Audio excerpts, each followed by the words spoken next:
To ESN 766, we are getting into more and more complicated stuff now, and the field is just evolving so fast. So what do we talked about? So I think we are now in the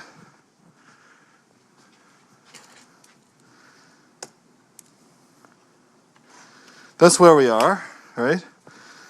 And we started talking about the modern RNNs like LSTM and RNNs. GRUs last time.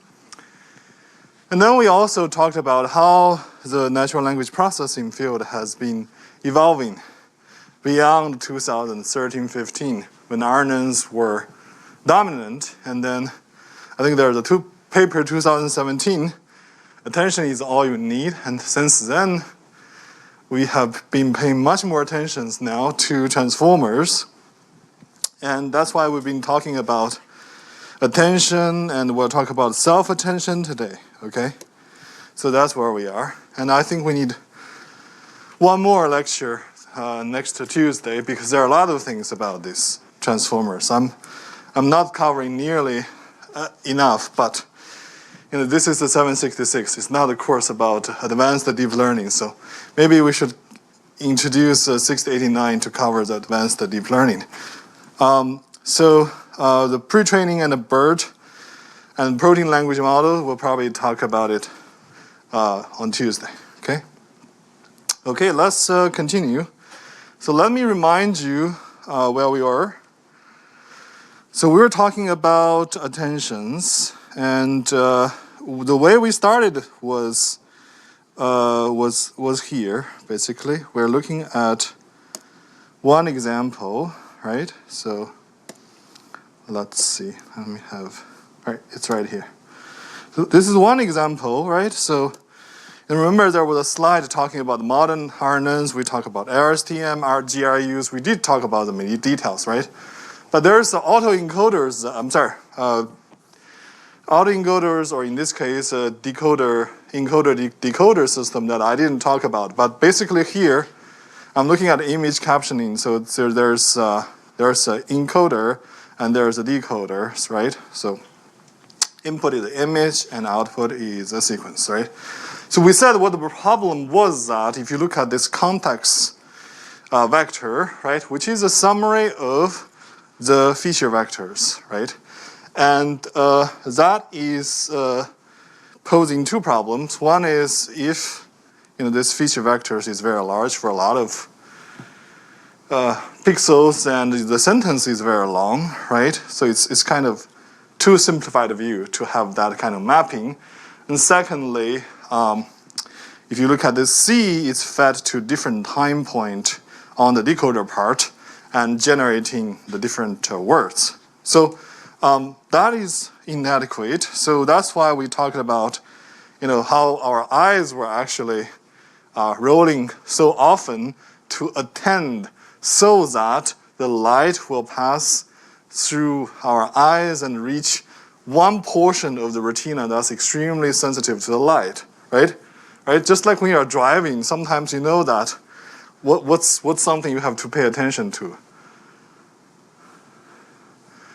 The blind side, right? So you have to somehow turn your neck, right? So we humans do attend a lot. So the same thing here, right? Can we introduce some kind of attention mechanism? Basically, what it's doing is that, as I said last time, you actually have a C, right? That is time point specific. So for different time point of the decoder, you see that I'm calculating different C, okay? And when I'm calculating each C sub t, what I'm doing is actually, I'm calculating sort of an alignment matrix corresponding to the feature matrix, right? And then I do the softmax, and then this gives me the attention matrix. This is basically telling me which part of the feature matrix were I using a lot while getting this C vector, right? So this is essentially about how the hidden vector align with the feature matrix, okay? So we'll see again in future how this hidden vector align to the input, basically. right? So this hidden vector will give a different name when we are doing the self-attention, because here this is attention essentially, across the input and a hidden vector, right? But when we talk about the self-attention, this hidden vector will be replaced by something else. Okay, we'll talk about it. Okay, so we also talked about the interpretability of this attention mechanism, because it's not only giving you the accuracy, right, but it also gives you the interpretability. You can see, right, based on the soft or hard attention, whether it's a weighted average or the max, you can see where, when generating each word of the sentence, where the model is paying attention to in the original feature matrix, right? So this is very clear. And another example, I think that's where I ended up last time, right?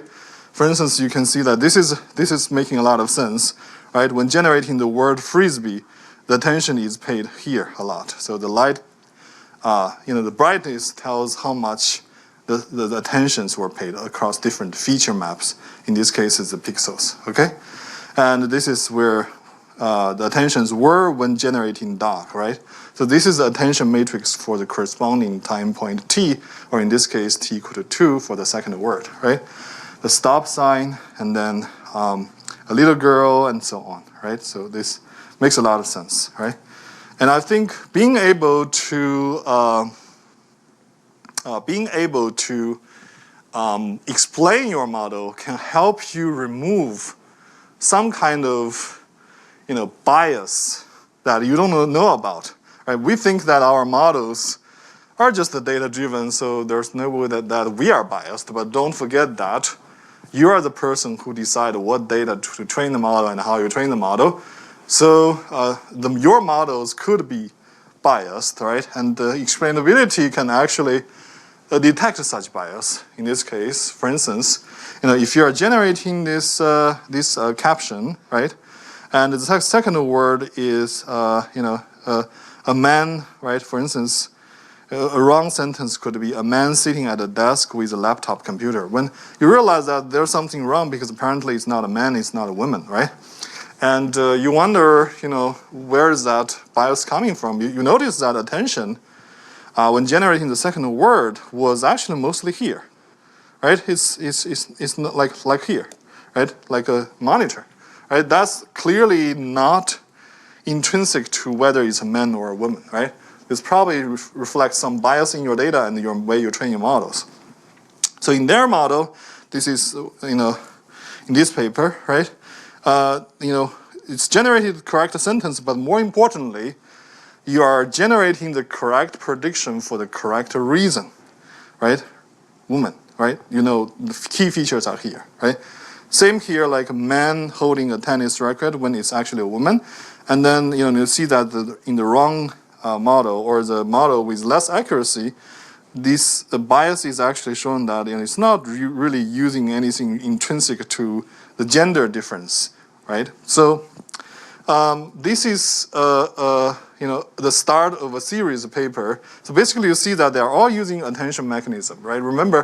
I remember in 2017 or 18 when we started doing the protein or drug target affinity prediction, right? We used the seq-to-seq, right? RNN encoder, in our case, GRUs, or LSTM actually, and then RNN decoder, right? And then you have attentions across encoder and decoder. That's what we used back in 2017 and 18. And that all started with this paper, Show, Attend, and Tell, right? So actually after that, there are a bunch of papers which basically titles are X, Attend, and Y, right? So you basically see that Y is a task, and X is something related to the context. Then they're all using this kind of attention mechanism. There are a bunch of papers using the similar title. Okay. Now I want to show this attention mechanism again once more, using a second task. Okay, not image captioning, but language translation. Okay, I want to make sure that you really understand this encoder-decoder, okay? Pay attention that this encoder-decoder system, right? In our case, with the image captioning, the input is the image, right? And we use the CNN to encode the image, right? And then we have these hidden vectors, and then we have this decoder. This decoder is using this kind of a recurrent, right, architecture, and pay attention to what is input y0, y1, y2, y3, and what is output y1, y2, y3, and y4. Okay, make sure that, right? For instance, in the beginning, when the input y0 is just the start, and then the only thing I have is the context vector at time point 1, I'm supposed to predict that the first word, that is person, right? Right? And then with the previous word and the previous input and the new context, I'm supposed to predict wearing, right? The second word. So now let's change the application to language translation and make sure that you understand this encoder-decoder system, okay? So this is translation, so this is French, right? And then the output would be here, right? The input is French, and the output would be a sequence y0, y1, y2, I think y1, y2, y3, and y4. So, for instance, okay? So just keep in mind that this is our input and this is our output. I'm not plotting it yet, okay? And basically we'll have, again, encoder here and a decoder here, okay? Like the seek-to-seek is encoder-decoder system where the encoders and decoders are simply RNNs, such as RSTM or GRUs, okay? So in our case, let's look at this example again and see how this attention mechanism can be embedded into this encoder-decoder system, okay? Again, we have the hidden state of the encoder, right? Then we have the, the H0, which could be the last hidden state, which could be the last cell state, depending on what unit you are using, GRU or LSTM. And then, given the H0, again, this is before you introduce attention mechanism, right? There's only a single context, right? A single context, and you're feeding this single context. And then you have the start. This is very similar to what we had in the image captioning, because because of the need of the output, their decoders are essentially the same, right? Did you see that the decoders are the same for these two applications, right? And again, y0, y1, y2, y3 are my input to the decoders, and I'm supposed to get a y1, y2, y3, and end for the decoder output, okay? And again, this is the same problem you see before that. I have a fixed context, which is sort of the summary of how I should utilize the feature map of the input while generating the output sequence, right? This is a very fixed, and this is a bottleneck, right? So now you should know, in this example, how we introduce an attention mechanism, right? So we need to generate, again, in this case, right? So start with this z's, right? We can get sort of the alignment score. Now you understand why I used to call it alignment score, right? Because starting from NLP is like which word of the input aligns to which word of the output to what extent, right? So that's why it was called alignment score, right? And then this alignment score needs to be normalized into the attention, right? Then I have the attention over the whole sequence. Now this is not a matrix because it's a sequence, not an image like in the image captioning, right? And if you look at the math here, right, I'm finding this alignment or later on similarity between h at t-1 and every zi, okay? Every zi, okay? And I could basically at each time point t, right? The time point is corresponding to the position of the output sequence. At every time point t, I'm asking what is alignment of the previous or the last, right? T is a present and the t-1 is the last hidden state and each part of the feature map. Okay, if I call this zi the feature map, where I is the position of the input. Okay. As I said before, this alignment function can be and actually started that way, parameterized by an MLP. Okay. And then we can normalize them using softmax, right? And now the scores are between 0 and 1, and for every given time t, we have some normalization factor, condition satisfied, right? They sum up to 1. And this is for every given time t, we sum over I and j, and then we give 1, right? So, and then now we have a weighted average for at time point t, right? So we have the weighted average, which is the context. So we are basically saying that at every time t, right, we ask what amount of attention A is spent on each part of the feature map, okay? Each part I of the feature map, okay? T is given, and then we sum this over all the I, right? Over all the portions of the feature map, and that's giving us the average. And this is the context for time t, okay? So that's what we're doing here. Very similar like what we did before in the image captioning, okay? Now, the decoder part, right, as we said before, right, at every time we are feeding two things to the current character generation, right? We have the current context C sub t, which was just introduced, and we also have the y0 or y1 or y sub t minus 1, right? Y sub t minus 1. And this C is replaced by a C sub t already, right? And then we have also the input from the previous, okay? So that's why it's H sub t minus 1, okay? So I think there's a missing link here, right? So basically the three inputs together make the first output, right? Similarly, for generating the second word, wearing, I'm actually using the current context and the y1, that's the first word, person, and I'm using the hidden state of the decoder, right? The last hidden state, h1, the previous hidden state of the decoder, right? So that's what this expression is about, okay? All right, so here we are, this is what, I think C is now replaced by C sub t. That's what this attention mechanism is about, okay? Where the attention was from is this weighted average, okay? This weighted average. So this context is a weighted average of the feature map. And how much weight you put on each part I of the feature map is attention, okay? All right, so now let's do a similar visualization for interpretability. And I said before that, at the beginning, I call it alignment matrix or alignment scores. You may not fully understand it, but in NLP, it should be much more understandable. But I want to show you something more than that, right? This can be like the visualization for interpretability that I showed you before in the image captioning. But I'm now looking at the translation, right? This is a translation between is this French? Is it? Some of you speak French and English, okay?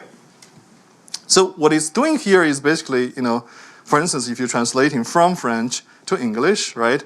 For translating, to get each word, right? For instance, I'm translating from the row words to the row sequence to sentence or to the column sentence from French to English.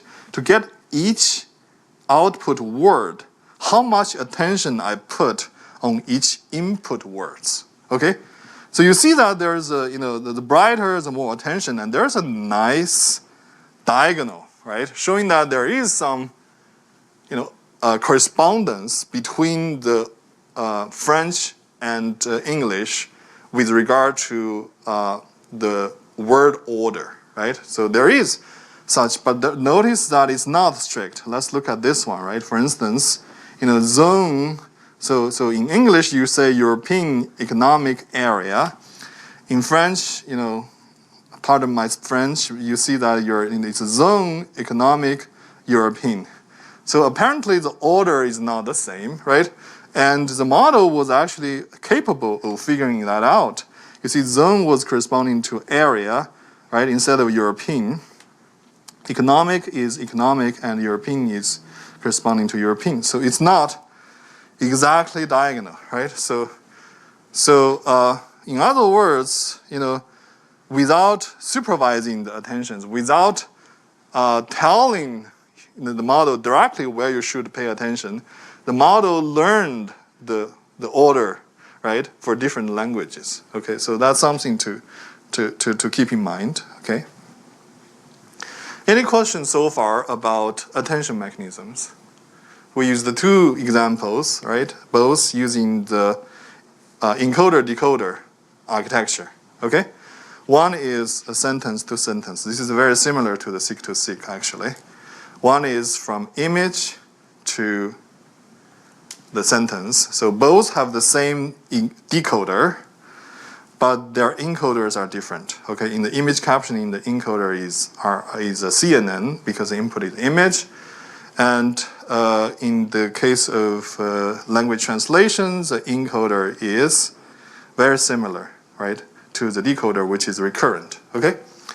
But is it true that the natural choice of image captioning, the natural choice of the encoder for image captioning should always be CNN? Well, that's not necessarily the case either. We'll show you the answer.